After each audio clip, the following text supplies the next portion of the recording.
सध्या भंडारदरा परिसरामध्ये पावसानं पुन्हा एकदा रौद्ररूप धारण केलंय आणि भंडारदरा धरण 89.38% इतकं भरलंय. धरणाची लेव्हल मेंटेन ठेवण्यासाठी स्पिलवे गेटमधून 1016 आणि विद्युतगृहातून 820 असं एकूण 1846 क्युसेसनं पाणी प्रवरा नदीपात्रात सोडलं गेलंय. हे पाणी निळवंडे धरणामध्ये जमा होत असून निळवंडे धरणही 47.6% इतकं भरलंय. तर 1060 दशलक्ष घनफूट क्षमता असलेलं आढळा धरण पूर्ण क्षमतेनं भरून वाहू लागलंय. गेली 2 दिवसांपासून सुरू असलेल्या मुसळधार पावसामुळे आदिवासी भागातील जनजीवन पूर्णपणे विस्कळीत झालंय. पाऊस आणि सोसाट्याचा वारा यामुळे संपूर्ण परिसर धुक्याच्या चादरीत हरवून गेलाय.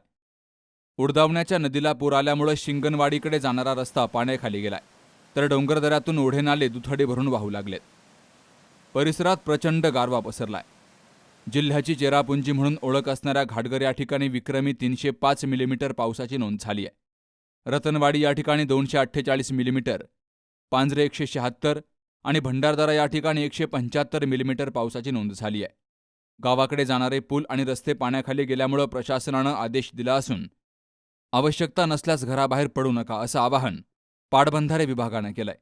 आज सायंकाळी 6 वाजेपर्यंत भंडारदरा धरणाचा पाणीसाठा 9867 दशलक्ष घनफूट झालाय आणि भंडारदरा धरण 89.38% भरलंय. अद्यापही भंडारदरा धरणाच्या परिसरामध्ये मुसळधार पाऊस सुरूच आहे.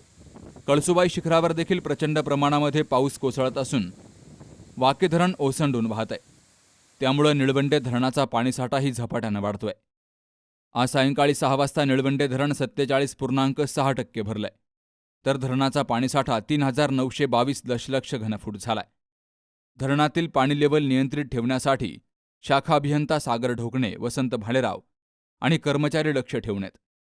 Vilas Tupe, C news Marathi, Bhandardara.